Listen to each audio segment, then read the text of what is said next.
All right, potential energy functions. The value for the potential energy is given by the mathematical function that is used to calculate the work done by a conservative force. Okay. Now we know there are two conservative forces that we can work with for potential energy. One is the spring and the other is gravitation, right? So work done by spring is equal to negative, right? Change in 1/2 kx squared, right? So this x is basically either x final, right, and then x initial.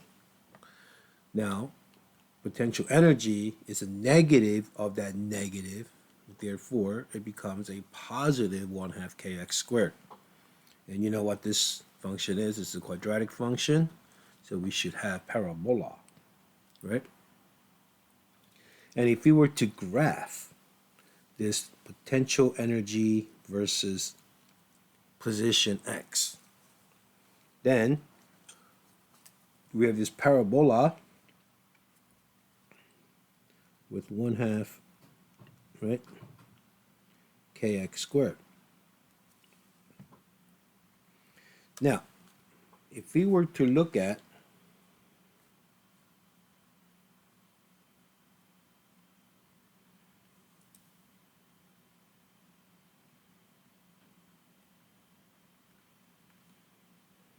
okay,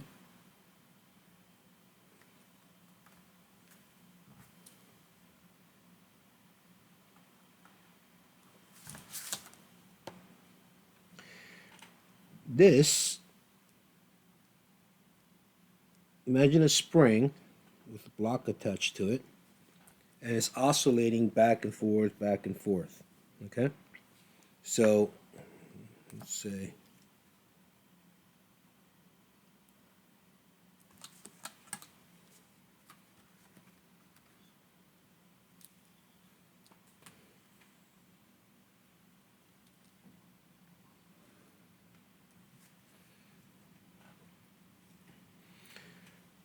so here, if I have a box or block or some object with mass m, okay, and is attached to a spring,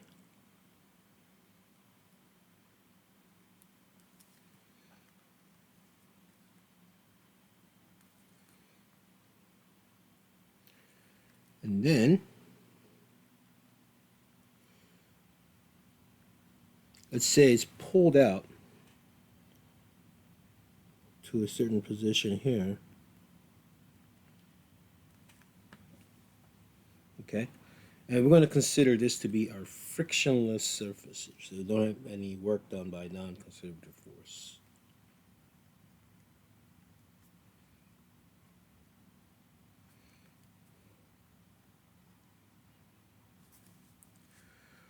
Well, this right here is the equilibrium position, okay? This is where x is equal to 0, right? So this is where the spring is unstretched, right? Or uncompressed.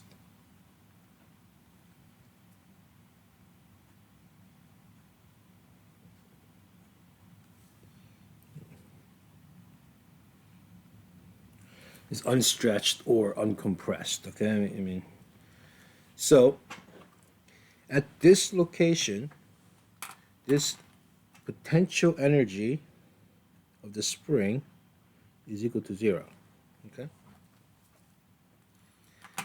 The maximum stretch, right here,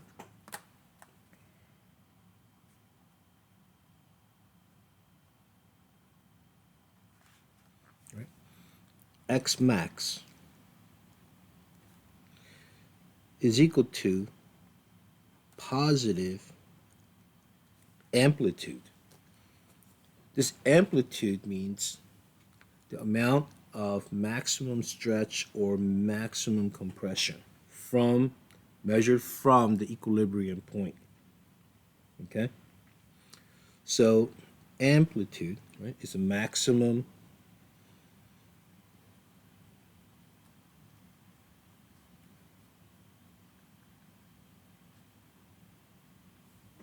this is amplitude.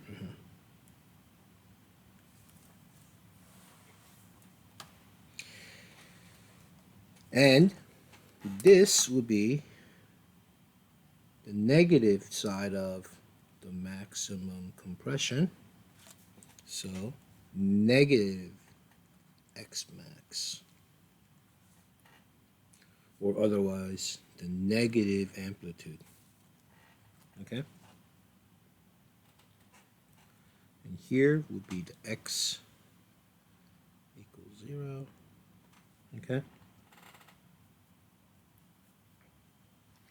So the total maximum potential energy that this thing can possess is at either at this location at x max or this location, which is negative x max. Okay? So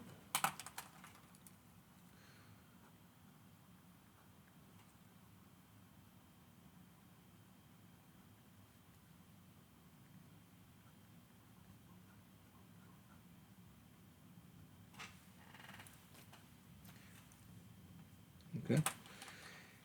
Then at this location, when potential energy goes to 0, this is when you would have, right, maximum kinetic energy. Okay? So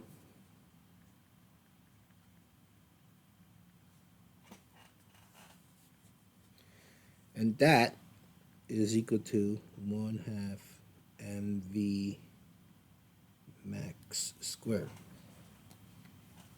Right? Well, it's going to share basically this much of total mechanical energy at this point with potential energy and kinetic energy at anywhere along these 2 points. So here you get maximum potential energy. Here you get maximum kinetic energy.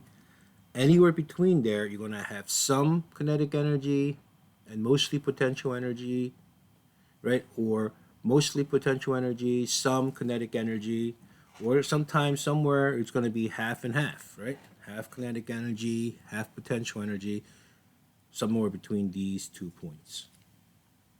Okay? So this value right here will be the potential energy max.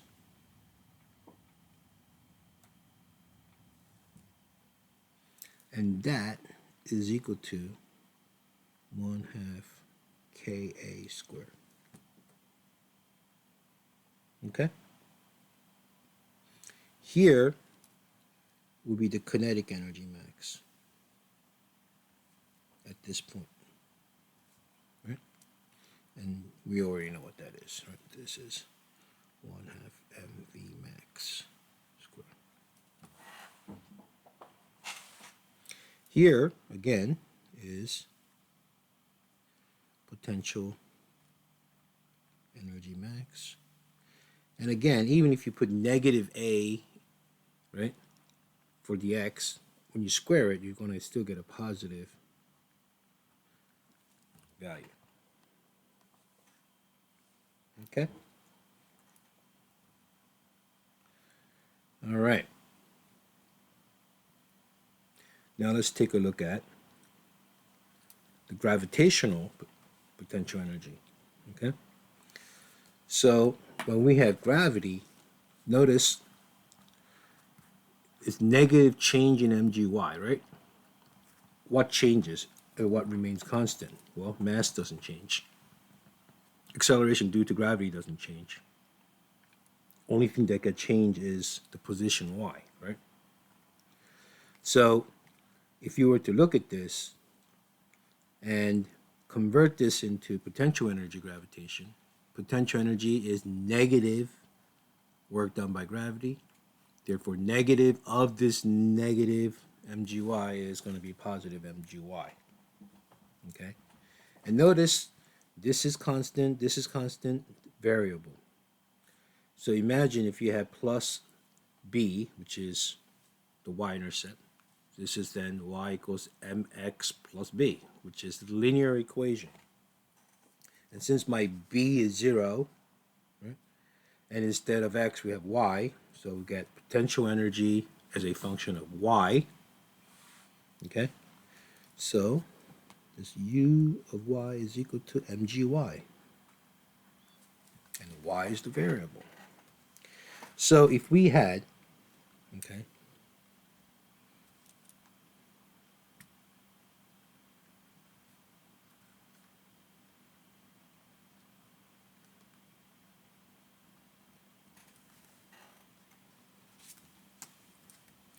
let's say we had an object here,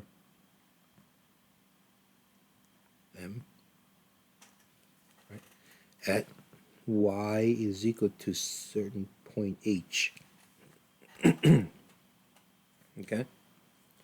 This would be the U max, right? Or maximum potential energy, which is equal to, right, mgy. Or in this case, since maximum y value is h, this would be mgh. Okay? Here at this point, my y is equal to 0. And that will be the lowest point in our problem. Remember we had like 150 before, like, and then we had like 200 and 100, right? We're just going to just say our lowest point is equal to 0. Okay?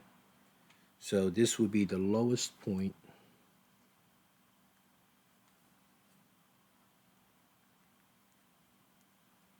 in problem, right?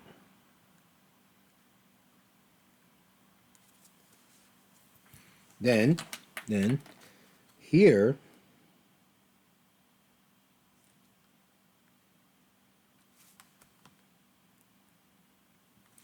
y is equal to 0. So when it reaches here, I have no potential energy whatsoever. Well, where did that potential energy go, right? So potential energy, right, is 0 at this point. Okay? Well, where did it go? It's all pretty much converted into the kinetic energy at impact, right?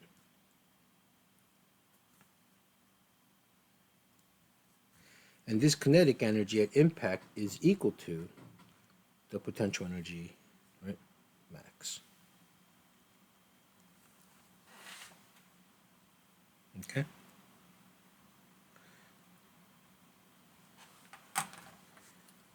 So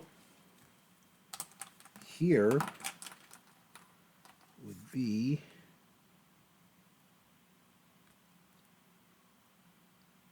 position H. That's the highest point. And then 0 would be the lowest point. Okay? So let's just pretend that we give, like, I don't know, U max or PE max for gravitation is equal to, let's just say 100 joules, right? And then if that is happening at this location right here, anywhere between here and here, right, that 100 joules is shared between potential energy and kinetic energy. So at halfway point, right here, we're probably going to have half potential energy and half kinetic energy. All right? So let's say like right here.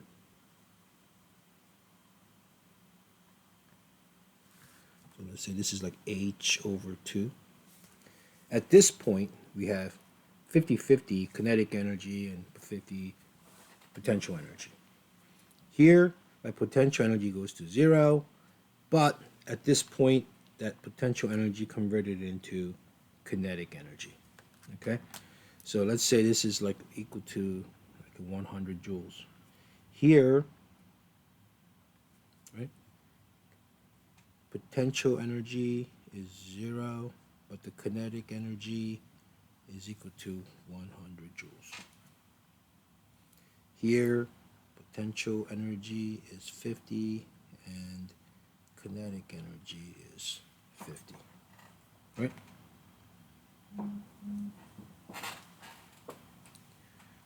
Okay, hopefully that's,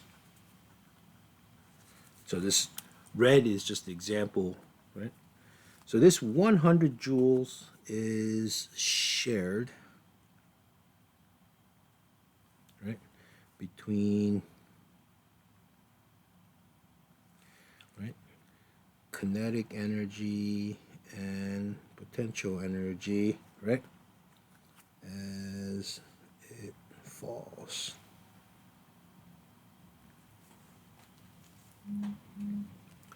Okay?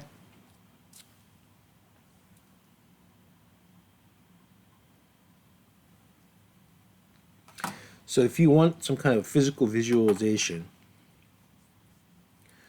put a marble, right? Put an imaginary marble at potential energy function, right? Either here, right? So if you were to release this from here and let it go, right? It's going to fall down, fall down, fall down. And as it falls down, it's going to speed up, speed up, speed up as it reaches zero height, right? Similarly, if I were to place like a, I don't know, pretend marble or an imaginary marble here on this potential energy function for spring, it would roll down, roll down, roll down. As it rolls down this we'll call it potential well, right? It's going to speed up, speed up, speed up, speed up, and it's going to reach the maximum height right here. Not maximum height, maximum speed right here. And it's going to slow down as it goes up, and then it's going to slow down, really slow down, and then stop instantaneously here. And then it's going to roll back down, right? Like faster, faster, faster, faster, faster, and then the maximum speed here. And then it's going to start to slow down, slow down, slow down. So it's going to go, just go back and forth, oscillating forever. But it will never go beyond this point, right? It will never be out of this potential well, right? It won't go any higher than this. Okay, so this will be like the maximum, right? Maximum potential energy value, and it will be confined to this well within this boundary. Okay. Okay, so maybe I could put that down here, right?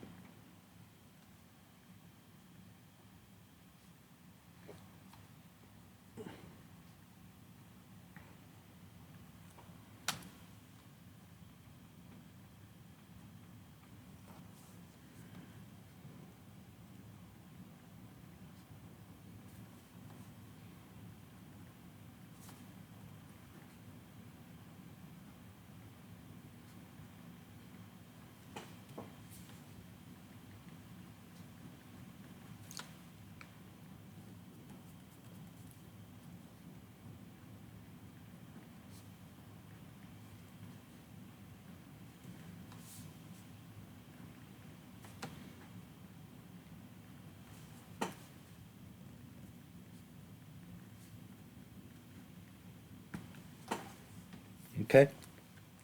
So hopefully that will give you a little bit of better visualization of how this thing's going to behave. All right. All right. And depending on where you place this marble, I mean, if you place your marble right here from the beginning, it's not going to go anywhere because it has no potential energy whatsoever, right? And this, since it doesn't have any potential energy to begin with, you'll never have any kinetic energy unless you put some work into this, right? Similarly, if I were to place this marble at here, starting from here, it just doesn't have any potential energy at all. So there's no maximum total mechanical energy, right? So you could maybe write down total mechanical energy here. And total mechanical energy, right? Total mechanical energy is the maximum potential energy, right? So if I start with total mechanical energy at 0, right, it's not going to go anywhere. It's not going to roll. Matter of fact, it'd be very stable at this point. So if the spring is not compressed or stretched to start with, then it just going to stay there. Okay, the marble will not roll. All right. Any questions so far? All right. Then let's see if we can take a look at the next page. I'm going to give you some time to work on this so you can check your understanding. Right? So here, let's say, consider the potential energy graph given. So instead of just easy, single, right, type of thing, let's say we look at some more complex system. Right? If the motion of a 2 kilogram object is governed by this potential energy function, right? Calculate the following answers, assuming that it was released from rest. Now, since this is released from rest, my initial velocity or speed is 0, right? Therefore, my kinetic energy initial is also equal to 0. And that's good to start, right? At position, x is equal to 10 meters. So at 10 meters,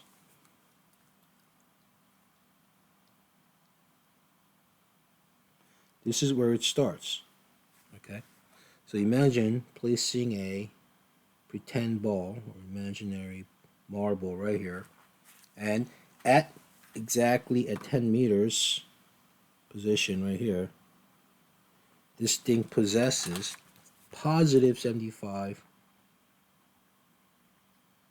joules. Okay, so this is pretty much the maximum mechanical energy that it will start for this system. Okay, so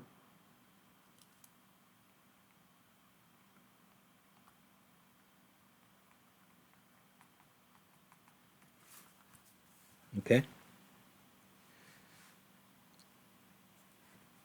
So this would be the maximum potential energy that it starts. Okay. So as this falls on this potential energy function, it's going to start to lose potential energy. However, what does it gain? All right. So keep that in mind. All right.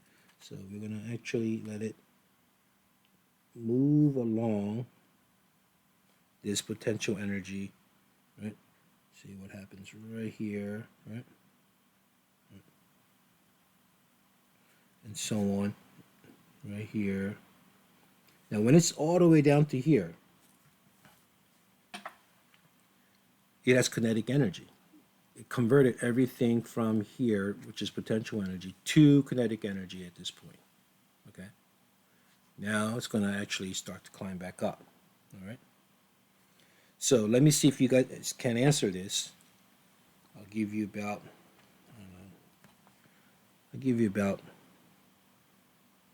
6 minutes, right?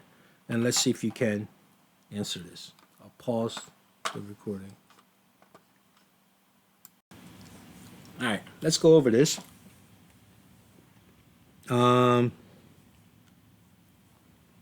Answer A and B below by thinking about right? How a marble would roll along the function, right? All right, let's do that.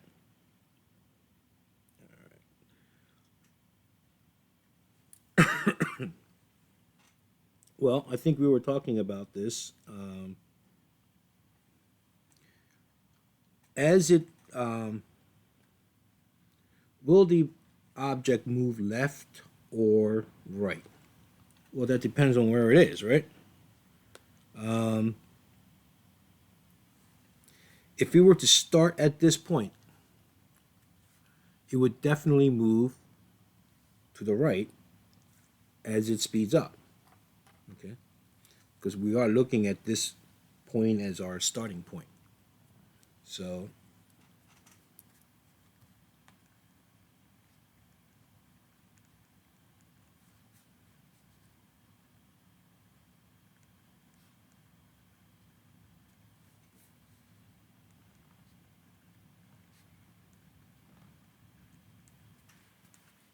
or simply positive x direction, right? And speed up.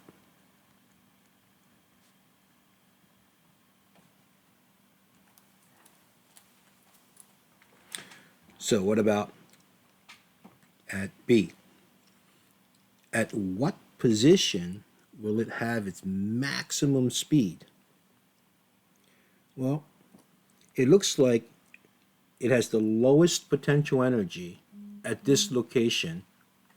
And at the lowest potential energy, you'll have the maximum kinetic energy. So I'm going to say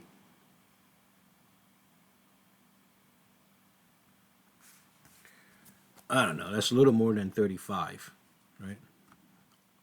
Maybe 36, right? So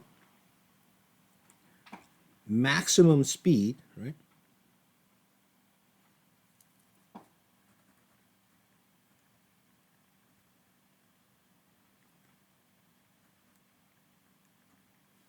Right? Will happen at minimum potential energy, right? And that happens at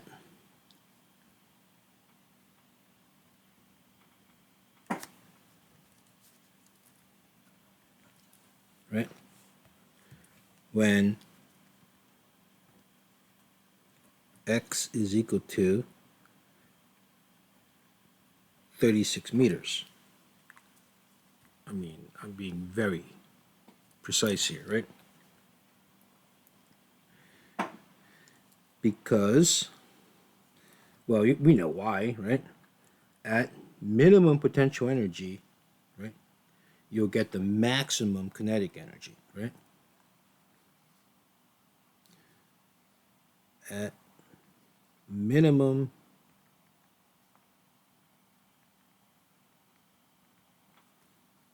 potential energy, right, there will be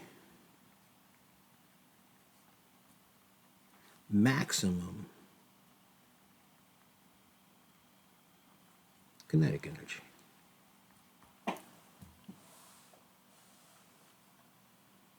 All right? Alrighty then. What about part C? Read the graph, no calculations, okay? Just read the graph and write down the potential energy value for the following positions. So U at 20 meters. So what's U at 20 meters? U at 20 meters right here, it looks like my potential energy value is 0. Okay? So maybe I can use a different color.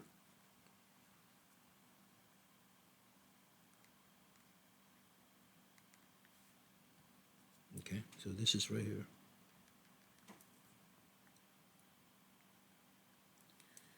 U at 35, okay,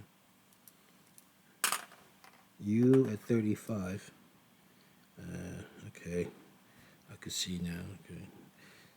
I'm going to say negative 100, all right? Is that, okay, so negative 100 joules. U at 70, right here,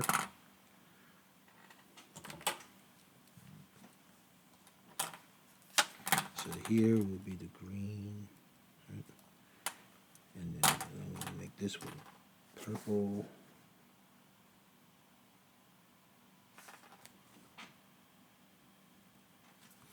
U at 70 would be positive 50, okay?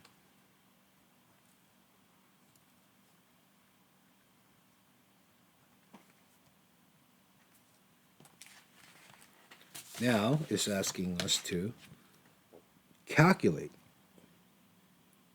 right? Calculate U at 10 to U at 20. So change in potential energy from 10 meters to 20 meters. So 10 meters to 20 meters. Well, we're going to have to say that then this is our initial. This is our initial, and this is our final, right? So U at 20 minus U at 10 is what they're really looking for, right? So what is U at 20? We already said it was 0 joules, right? Minus U at 10 is 75, right? Okay, and it's positive 75. Okay, therefore, we'll have negative 75 joules. So that's how much energy was, potential energy was lost between 10 meters to 20 meters. All right. Next, what about, again, this is initial and this is the final. So U at 35 minus U at 10 is what we have to have. And U at 35 is negative, right, 100 joules, right, minus positive 75 joules. So from 10 meters to 35 meters, we have negative 175 joules of potential energy. So we lost even more potential energy than before. Okay? I mean, notice, we could have set this to be the 0, right? And this to be the positive, this to be the positive 200, and it would still work out to be the same as far as the change in potential energy is concerned, right? So that example is there, so just so it's not always going to be 0 at the lowest state, okay? All right, next, okay, we have U at 10 to U at 70. So this is the initial and this is the final. So this is same as U at 70 minus U at 10 meters. So U at 70 looks like 50, right? So positive 50 minus U at 10 is positive 75. Therefore, it is negative 25 joules.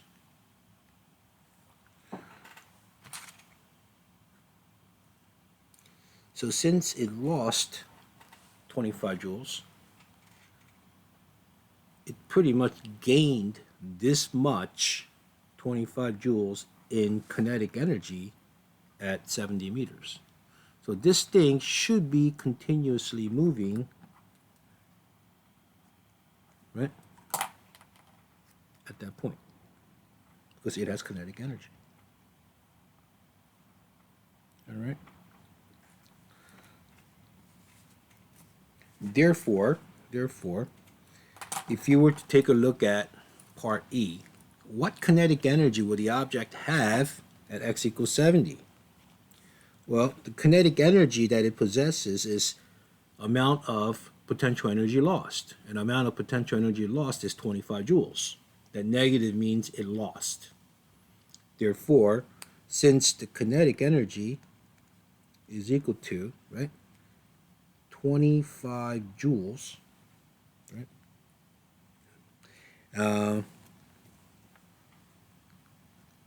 kinetic energy is also equal to 1/2 mv squared. So 25 is equal to 1/2 times 2 times v squared. Right? So v is equal to square root of 25 or 5 meters per second. That's how fast it will be moving at 70 meters. All right.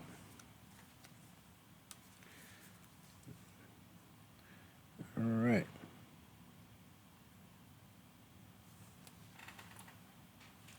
Any questions? All right. Moving along.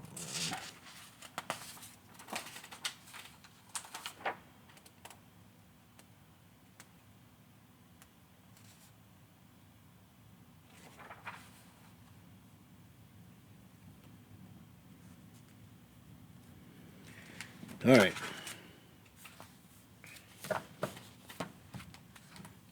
So for general form of work energy theorem,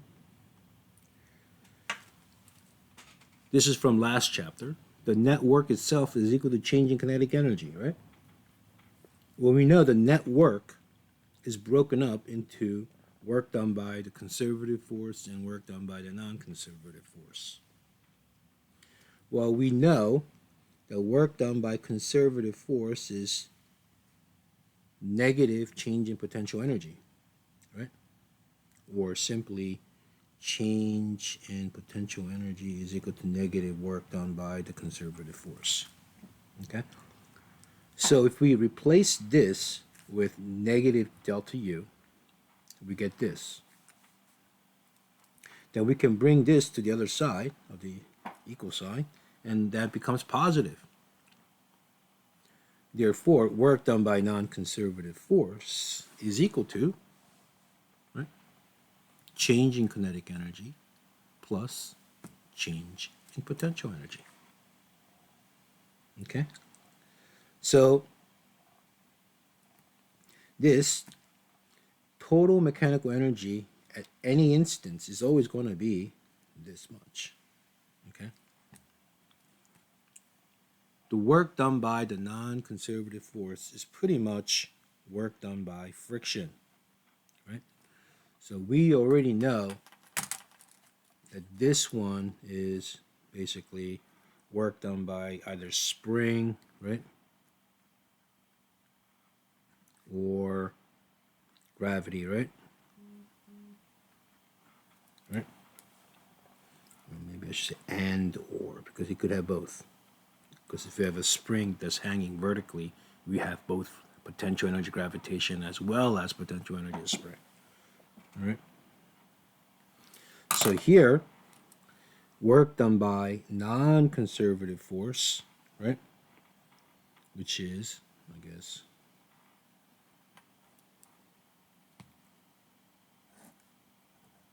this is friction,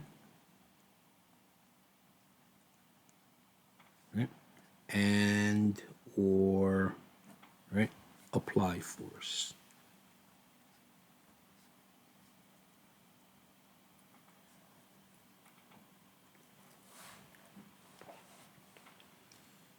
Okay?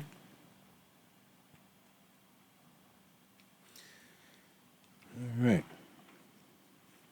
So, if we were to look at this, this. I'm going to just box this off, okay? I like this.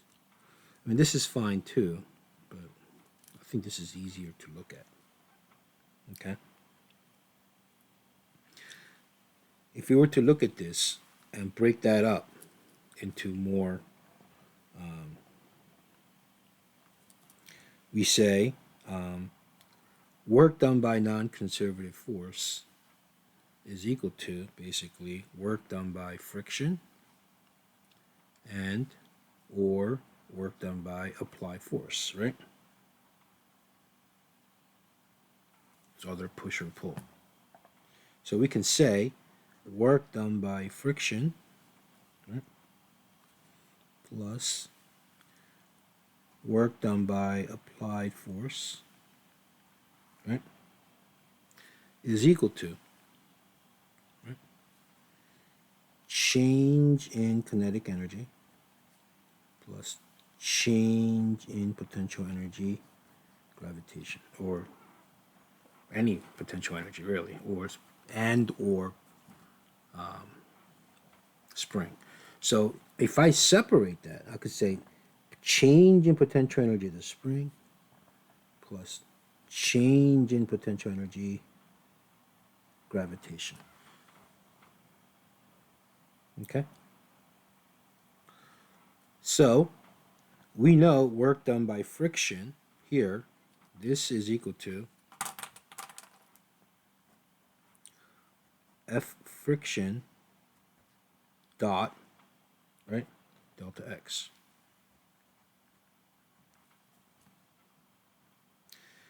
Now friction, because it's pointing in the opposite direction of motion, and delta X is in the direction of motion, right?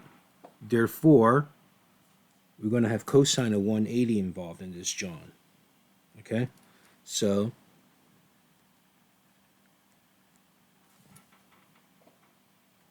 because of this cosine of 180, you know this work done by friction is going to most likely come out to be a negative value. Okay?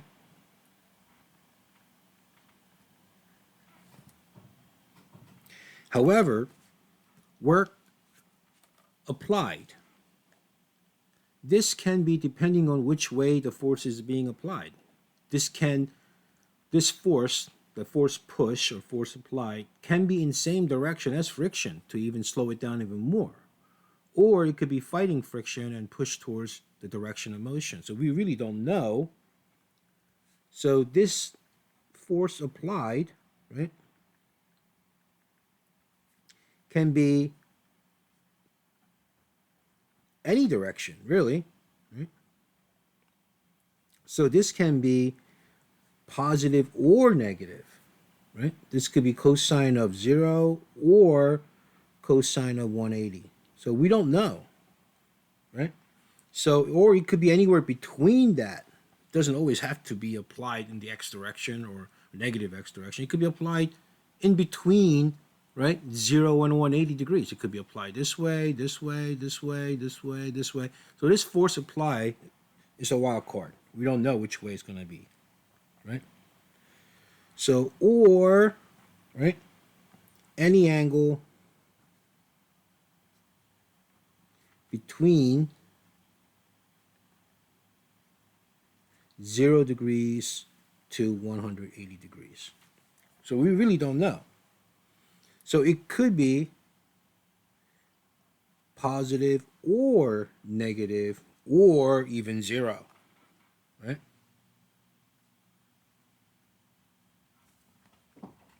So we really don't know. Okay? So these two forces added, right? Or work done by these two forces has to equal to now, right?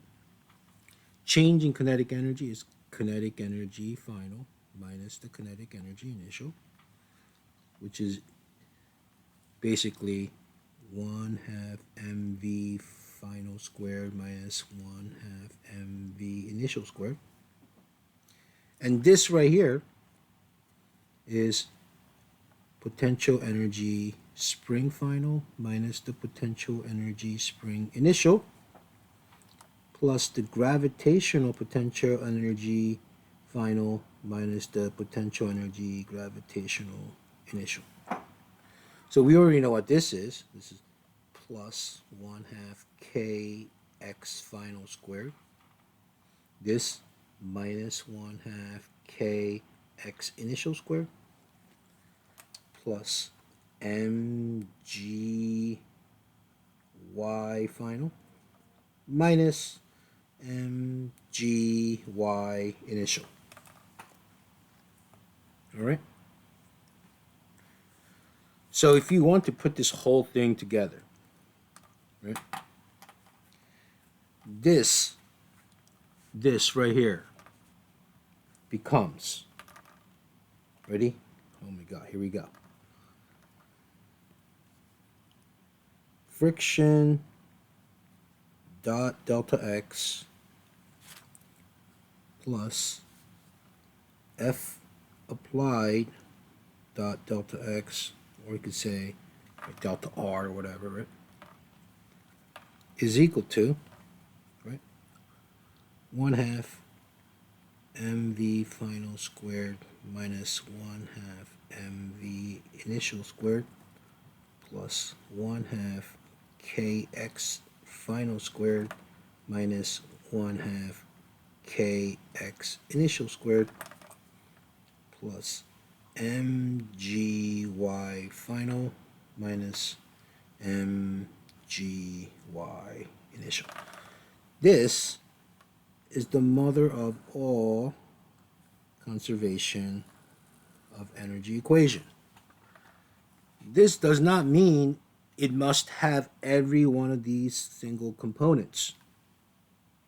If things are just moving in the horizontal direction back and forth, this doesn't even apply, so they will both go to 0 because there's no change in y, right?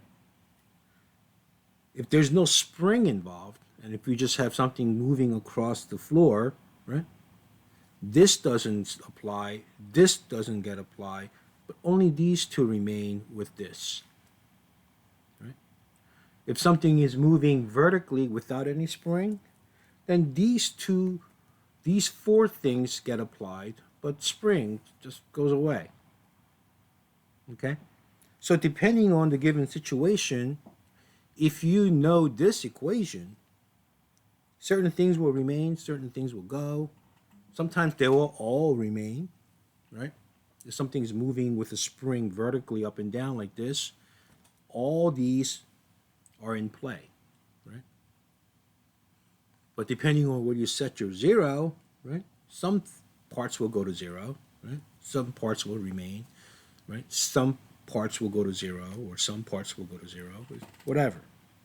So this is the mother of all equations for conservation of energy. You don't even have to memorize this, because if you know this, you could blow it up into this pretty easily, step by step. Okay? So what happens when there is no work done by non-conservative force? So there's no push or pull and there's no friction. Then there's a special case when there's work done by non-conservative force. Okay? We'll take a look at that next.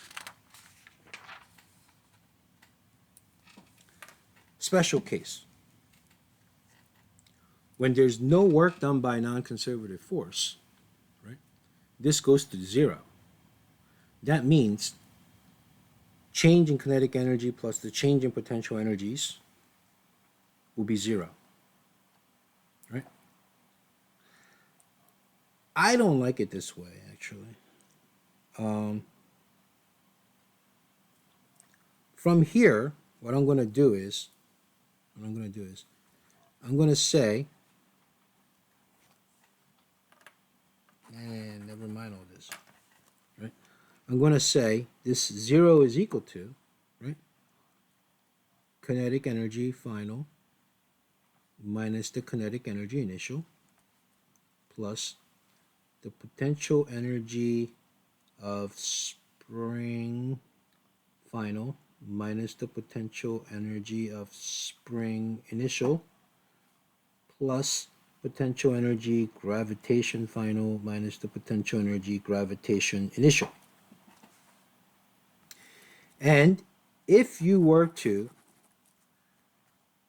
put all these negative energies, and since this is equal to 0, to the other side of the equal sign, right? Bring it to the other side of the equal sign. Then they become positives. So the kinetic energy initial plus the potential energy spring initial plus the potential energy of gravitation initial is equal to kinetic energy final plus the potential energy of spring final plus the potential energy of gravitation final. That means when there's no work done by non-conservative force, the total energy initial must equal to total energy final. That is conservation of energy. All right, but this is special case now. This is very important, right? This is special case when there's no work done by non-conservative force. Okay?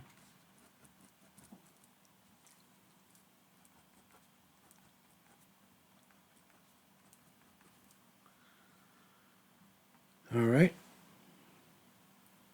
So whenever there's no work done by non-conservative force, just use this. Total energy initial is equal to total energy final. Okay? All right. One more page and I'll let you, no, you know what? Yeah, I guess one more page. Now I'll let you do your homework. I mean, this is obvious, so it's not really that crazy here, right? So let's say x is equal to 0 at this location right here. I guess.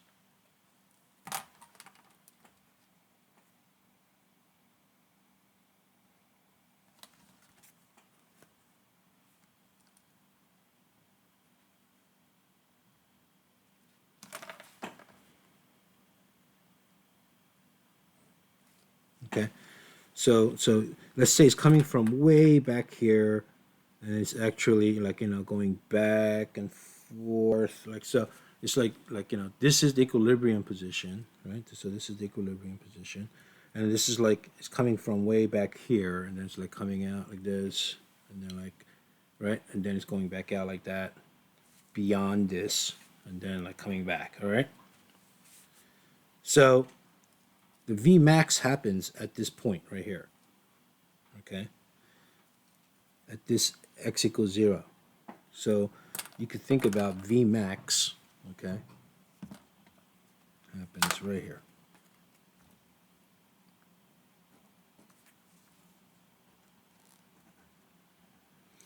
And that's where the maximum kinetic energy is. Okay? So, yeah, this thing is drawn at the wrong place. God. Let's make this into x0 so it makes it easier for everybody. Okay?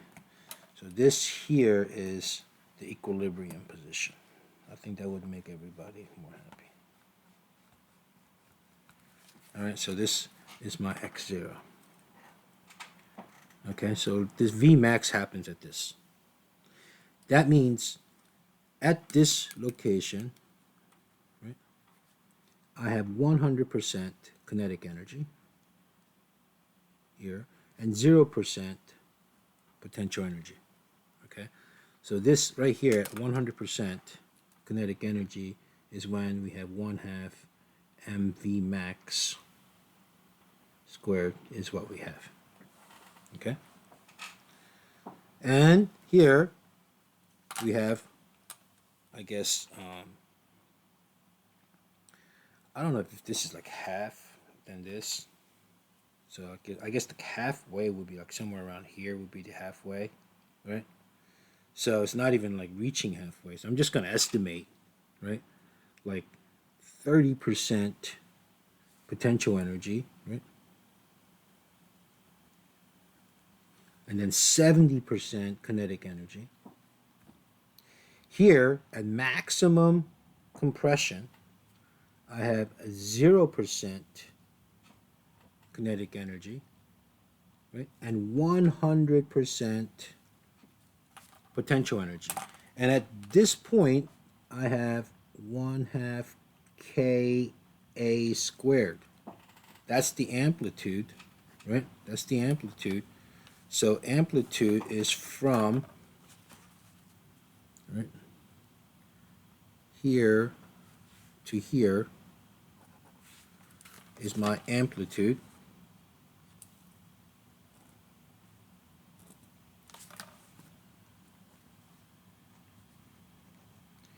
Right? Amplitude, which is x max. Right?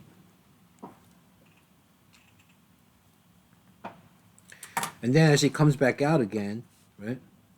I mean, this, again, I'm estimating. I got 70% kinetic energy when it reaches here, right? It may not be exactly 70, but it's definitely not half. You could figure out where the halfway point is later on if you want to. And at this point, we're going to say 100% kinetic energy and 0% potential energy of spring. And if it goes beyond that, the cycle is going to repeat, right?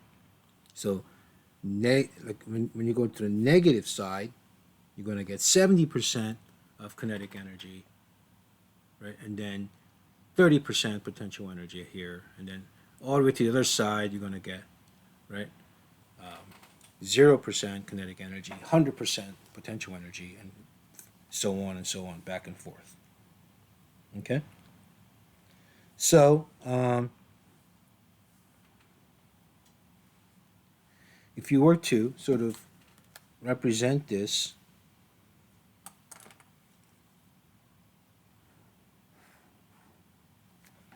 as potential energy function, right? At this location, right? At this location,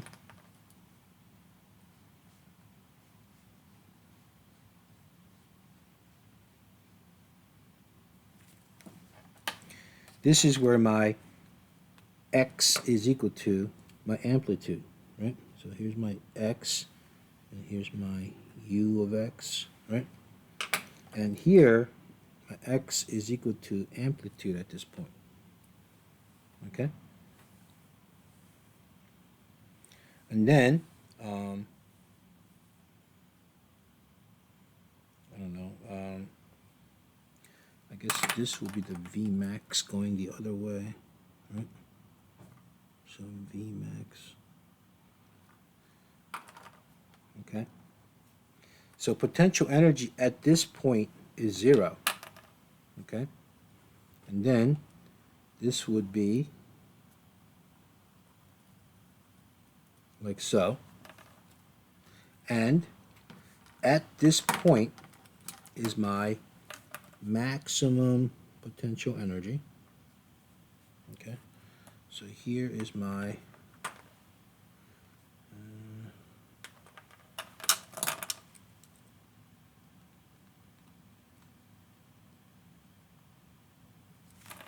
right, U max, which is equal to 1/2 Ka squared, okay? And then, if I were to look at this position right here, all right, let's see, let's use different color.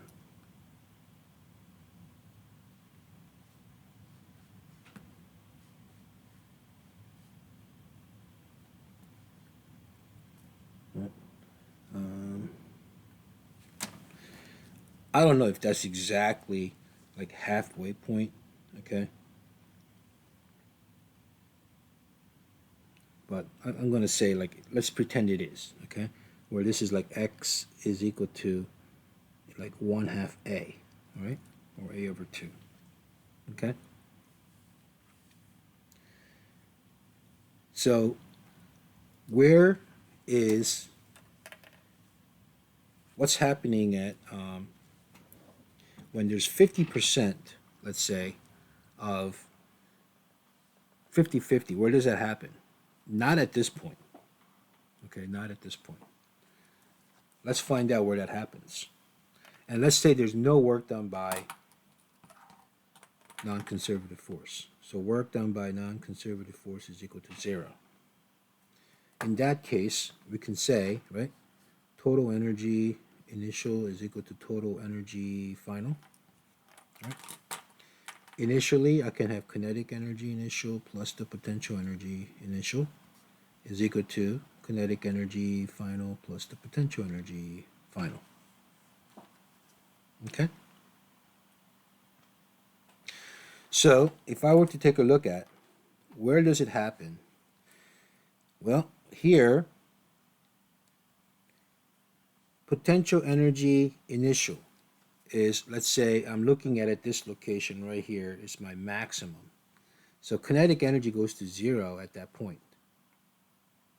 And if I were to take a look at this total energy, let's say is 100 joules.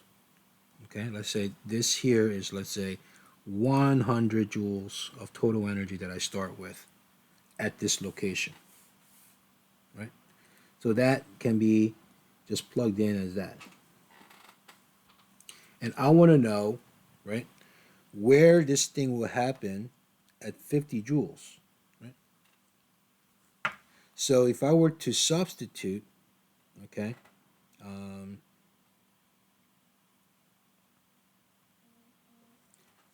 where this would happen, okay, 50 joules can be happening at the half of the total energy in kinetic energy plus 1/2 kx final, okay?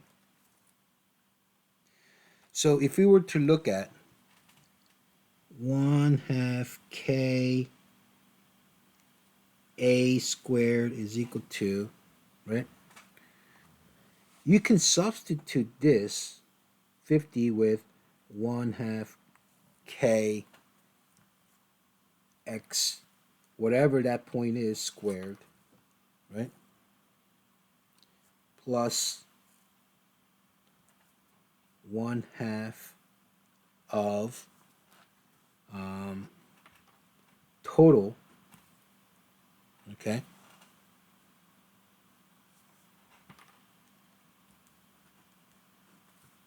As that. Because this has to be 50 as well. So that is half of the total potential energy of this. Okay? Then you can cancel out all the 1/2s. You can cancel out all the k's. Right? So what we have is a squared is equal to x squared plus 1/2 a squared. So if I bring this to the other side, I get 1/2 a squared, because a squared minus 1/2 a squared is just half a squared, is equal to x squared. Therefore, if I square the both sides, I get square root of, right, 1 over 2 a is equal to x. That is a over radical 2, or it happens at 0.707 a. So my 50% of energy does not happen at half x, or half of amplitude. It happens at 0.707 amplitude. All right, so it happens somewhere around here, right? This is where it happens, right here. This is, right, a over radical 2, and that is when the 50% of the energy happens. It's right here. I mean, obviously it's not drawn correctly, but it's okay. So 1/2 of U max. This happens right here. All right. I will stop there for today, and you can work on your homework problems. Oh, I guess I didn't really give you too much time, huh? All right. Next time I'll give you a little more time. Sorry. All right. So have a wonderful weekend, and then I guess you can start your homework for the rest of the period. All right. I'll stop the recording here.